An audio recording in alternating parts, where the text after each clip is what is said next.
Oh, not those old things again.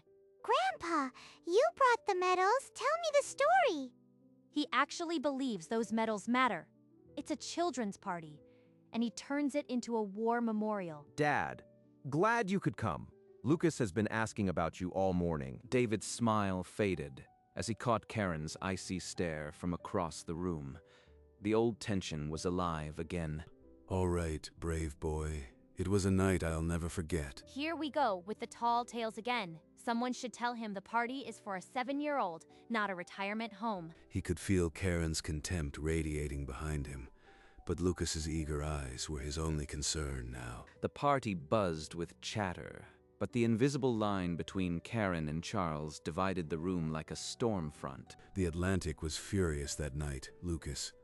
Waves taller than this house. Grandpa, did you have to hold on tight? Was it really scary? We held on, Lucas, and we prayed. That night taught me what real courage looks like. For heaven's sake, Charles. This is a birthday party, not a memorial. Karen, that's enough. He's just telling a story. Let it go. I don't care about your medals. This is my home, and I won't allow it. Every conversation stopped. The clinking of glasses and children's laughter died, swallowed by an uncomfortable silence. But Mommy, I asked him to come. I want to hear about the ship. That's final, Charles. No more stories. You are scaring the children. Of course. I am sorry, Lucas.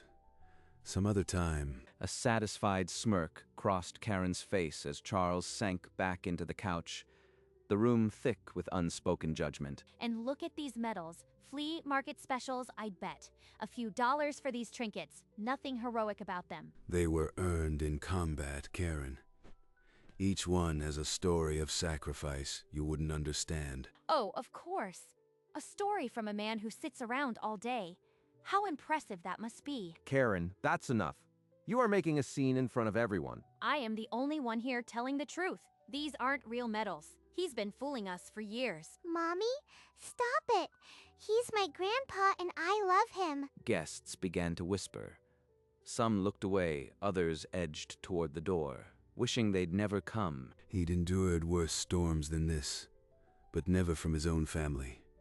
This cut deeper than any shrapnel. Honestly, they're embarrassing.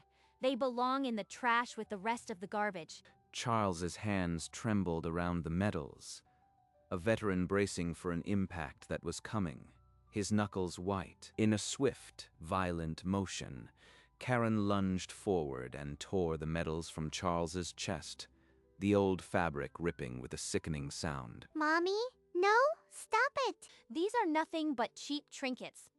Let them go where they belong. The medals clattered into the silver bin, the harsh sound echoing through the stunned room like a final condemnation. Charles moved slowly, lowering himself onto one knee, each movement heavy with the weight of decades of sacrifice now scattered among garbage. Get up, Charles. You are embarrassing yourself more than usual. Grandpa, why did she do that? Dad, please let me help you up. It's all right, son. I've picked up heavier things than trash. The doorbell rang, a shrill interruption. David, pale and trembling, moved to the door and pulled it open to blinding daylight. Good afternoon. I am Admiral George Hart. I am looking for Charles Reeves. Admiral? What is this? My father is here, but... The Admiral stepped inside, a camera crew trailing him like a military detail. The living room fell silent, every eye fixed on the brass and ribbons. An Admiral? For real? How wonderful. Is this some kind of surprise? Ma'am, this is no joke. I am here to honor a man who saved my life. Now, where is Charles? Every guest's gaze shifted from the distinguished Admiral to the old man kneeling by the garbage, medals clutched in his stained hands. Charles? Good God, what happened here? George, after all these years, it's good to see you. We were just cleaning up. A small accident. Please, let's move on to the ceremony. We'll talk about the accident later. Right now, Charles, this nation owes you a debt. 40 years, Charles, and you still carry yourself like a man who saved a ship I am just glad to see you, George. The cameras, though. I never expected all this. The Navy Cross. Charles, the one you should have received decades ago. Today, I am making it right. How wonderful. Let's not keep everyone standing. We can do this quickly. Yes!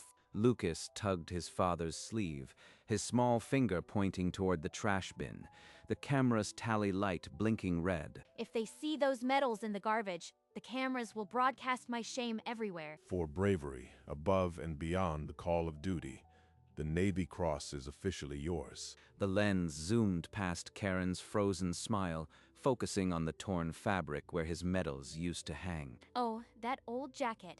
I've been telling him to replace it. Clumsy me. I spilled some punch. She inched toward the silver bin, trying to casually block it from the Admiral's line of sight. Charles, your medals. Why are they in your hand, not on your chest where they belong? Mommy threw them in the trash. I saw her do it. She was mean. The room froze, every eye turning to Karen with shock and accusation. A little accident, nothing more. I was cleaning and they fell. Just a mistake. Cleaning, you threw these military decorations in the garbage like they were nothing. The Admiral strode toward the silver bin, his boots loud on the floor, cameras following. Please, it was a misunderstanding. I didn't mean any harm. I'll get them out myself. He looked inside, his jaw tightening at the sight of medals half buried in cake and napkins. The camera zoomed past Karen's frozen smile, capturing the panic that now flickered in her eyes. Charles remained silent, his hands clutching the retrieved medals, his eyes fixed on the floor. The Admiral reached into the bin, fishing out a medal caked in frosting and coffee grounds. His white-gloved hand trembled with controlled fury. You threw these in the trash, these marks of honor. I didn't mean it. Someone must have knocked them off. I can explain. Karen's hand fluttered near the bin, but the Admiral's sharp look pinned her in place. George, it's all right. They're just metal.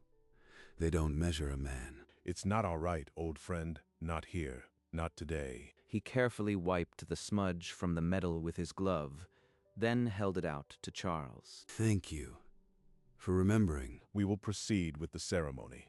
Right now, right here. Karen's protests died in her throat.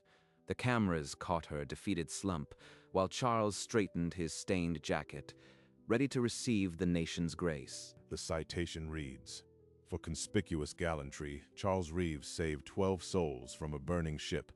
The room dissolved, replaced by a memory of a burning frigate on a black Atlantic night. Young Charles dove into flaming oil, pulling sailors to safety with his bare hands. One of them was a young officer named George Hart, certain he would drown. But Charles refused to let go, dragging him through the wreckage to the rescue boat. He remembered the salt, the screams, and the vow he made that night. Never leave a man behind. The citation continued, each line a testament that stripped Karen's mockery bare. Every word was a nail in her coffin, and she could feel the judgment of every guest. Grandpa, you really were a hero all along. The ceremony went on, but the loudest sound in that room was Karen's shamed silence. The Admiral pinned the Navy Cross over the stain on Charles's jacket, the weight of the medal pressing against his chest. See, everyone? I told you my grandpa is a real hero. Karen edged toward the door, but a camera operator stepped into her path, the lens unwavering. Charles raised a hand, and the room fell silent, all eyes turning to him. Service isn't about recognition. It's about who you stand beside when the world is on fire. I learned loyalty on the open sea. Some have forgotten the meaning of that word. He looked directly at Karen, his voice steady but heavy with years of disappointment. She wanted to disappear, but the camera's red eye held her there for the world to see. But those who truly serve never forget. They carry it here. The Admiral nodded, the cameras captured, and Karen's forced smile finally cracked into something unrecognizable. You planned all this. You wanted to humiliate me in front of everyone. Karen, that's enough. You are making a scene. You never take my side. You are just like him, weak and pathetic. Guests gasped, the birthday cheer evaporating into a thick, uncomfortable silence. The balloon animals sagged unnoticed. I've carried this family while he played hero, and you let him walk all over me, just like your father did? Admiral George stood motionless, arms folded, letting the cameras record every poisonous word. Several guests grabbed their coats, mouths tight with second-hand shame. Others hurried out, glancing back at Charles with pity. You are destroying this family, Karen. Look at what you are doing to Lucas, to all of us. Destroying. You destroyed it the day you chose him over me. He's not your father. He's a ghost. Charles stood motionless, the new metal catching the light, his silence more damning than any insult Karen could throw. Karen fled, slamming the door so hard a picture frame rattled off the wall. The silence that followed was suffocating. Grandpa, I am sorry she was so mean to you. It's okay, brave boy. None of this is your fault. You are the best part of today. David took a halting step toward the hallway, then froze, his shoulders slumping under an invisible weight. Son, that woman needs to look long and hard at herself. You know that, don't you? David gave a slow nod, his eyes hollow. He didn't follow her. We'll have our stories another day, I promise. Just you and me. The room was a graveyard of celebration. Balloons deflated, cake untouched, a party hat crushed underfoot. Charles, I'll give you some privacy if you need it, but I am here when you are ready. Charles nodded, holding Lucas close. David stood motionless by the door, a man stuck between a ghost and his father. True honor isn't what you wear, but what you do when no one is watching. Some guests nodded slowly, their gaze shifting to Charles with new understanding. Others stared at the floor, ashamed. Charles straightened his back, the weight of the Navy Cross feeling less like punishment and more like purpose. Real sacrifice doesn't need applause. It's quiet, it's heavy, and it lasts forever. David walked toward his father, every step a battle between years of neglect and a desperate need for redemption. Dad, I'm sorry. I should have stopped her years ago. I should have seen more. You can't stop years of contempt with one apology, David. It's too deep for that. David's face fell. There was no making this right with a few words. His silence was his answer. George watched the exchange, his expression unreadable, then gave the cameraman a subtle nod. Keep recording. Charles looked down at Lucas, then out at the room, a quiet finality settling over his features. We'll have our own stories soon, brave boy. I promise you that. Dad, please don't go like this. We can fix things. I know we can. It's the only way, son. I won't stay where I am not respected. Come on, Charles. I'll give you a ride. You've earned some peace. Charles handed Lucas gently over to David and started toward the door, the Admiral at his side. The front door swung open. Karen stood there, breathless, her eyes wild with desperation. Turn those cameras off. This is a private matter. You have no right. George did not flinch. He gave a subtle signal to the crew. Keep rolling. The red tally light never wavered. Karen's fury bounced off the lens, useless. Charles paused, the new metal heavy on his chest. He did not look back. Karen lunged at the nearest camera, shrieking, trying to wrench it from the operator's hands. The camera operator held steady, the lens capturing every contorted angle of her rage. Stop it, Karen. You are making it worse. Let go of me. You have no idea what you are doing to me. My life is over.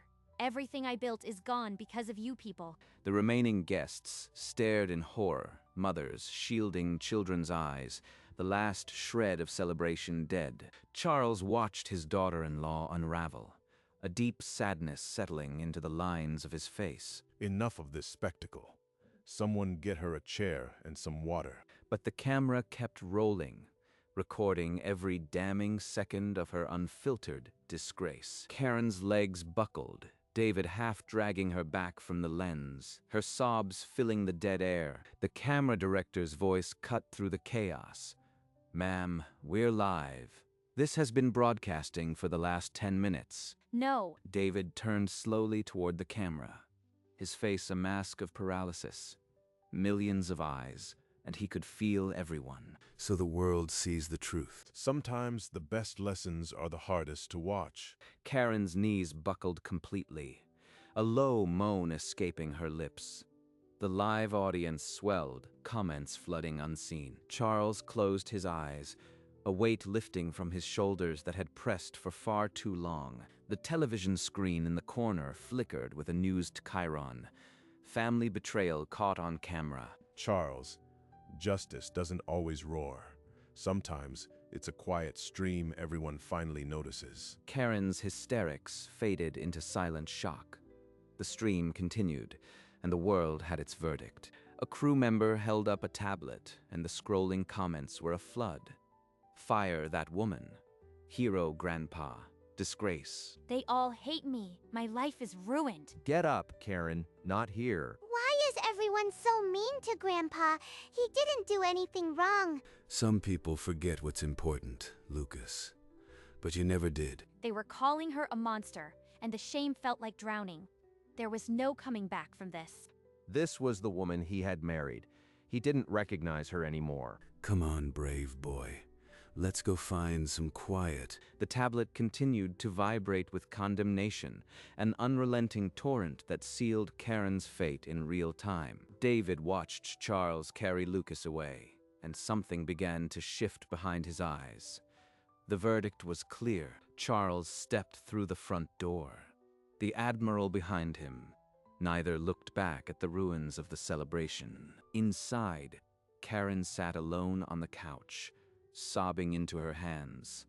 Not a single guest stayed to comfort her. Outside, news vans screeched to the curb, reporters spilling out with microphones and urgent shouts. The Admiral's car pulled away, the sound of cameras clicking and questions fading behind the tinted windows. You deserved better, old friend. From your family, from this country. I got the only thing that mattered back today. The truth. They drove in silence, the sunset spilling gold over the road ahead, a quiet funeral for the family that had been. Back at the house, the camera crew packed up, the last red tally light finally flickering off. The story had been told. She was trapped in a nightmare of her own making, the weight of the world's judgment pressing down on every breath. The car continued down the quiet road, the medals on Charles's chest catching the last light of the day. The Admiral turned on the radio, and a news voice cut through the quiet, already covering the footage. The elderly veteran's medals were tossed in the trash by his own daughter-in-law, caught live. Charles reached over and turned the dial off, the voice dying in a crackle of static. All I wanted was for them to see me. My own family. They never did. They see you now. But it's a damn shame it took this. Charles stared out at the fading light, his reflection a ghost on the glass. The ache was still there, deep and old. But the truth was finally out. The road stretched ahead, painted in gold and crimson, the horizon swallowing the day. The hum of the engine filled the car, a quiet requiem for the family he had loved and lost. Charles closed his eyes, the weight on his chest lighter than it had been in years. I don't know if I can ever forgive you for today, Karen. The things you said, the things you did. I was defending our family. He was humiliating us with those old stories. No, you were only defending your pride. You couldn't stand that he was more respected than you. Karen's mouth opened, but no words came. The kitchen felt like a mausoleum. He walked out, his steps heavy on the tile. The family photograph on the wall felt like an accusation. In the living room, Lucas sat on the couch, clutching a photo of Charles in his uniform. He didn't look up. The television played the clip on mute, Charles's soft voice, Karen's screaming face, an endless loop of shame. Lucas, put that down. It's late. Karen stood alone in the dark kitchen, her reflection in the window a portrait of ruin. The party was long dead, but the footage lived on, a ghost that would haunt this house for years. Days later, a video call lit up Charles's quiet room. Lucas's smiling face filled the screen. Grandpa, I told everyone at school you are a real hero. They want to see your medals. This one's new. They laughed together, the kind of laugh that remembered only the good things. When can I come see you? We can tell more stories, just like you promised. Soon, brave boy. There's a whole ocean of stories left to tell. The call ended, and Charles sat back, a deep, satisfied breath escaping him. The chip on his heart was still there, but now it felt more like a badge than a wound. The bond between them was unbroken. In the wreckage of family, at least one thing had survived. He didn't need the world's camera anymore. His grandson's eyes were enough. Charles stood on the old wooden dock, the wind combing through his gray hair, his navy jacket buttoned against the cool air. A folded newspaper lay on the bench beside him. The headline was visible even from a distance. Forgotten hero receives Navy's highest honor. The article mentioned the viral shame. He didn't open it. He folded the paper and set it aside, then walked the few steps to the edge of the dock. The sea was calm, the horizon a smear of burnt orange and lavender, a quiet symphony of closure. Charles placed his hand over his heart, feeling the weight of the medals through the fabric. He no longer needed the world's validation. His honor had never been in the medal, but in the man beneath. Some truths take decades to surface. This one had finally found its shore. The last light of the sun caught the Navy cross on his chest, a final gleam before the night. And in that quiet moment, the hero simply walked forward into the peace he had earned.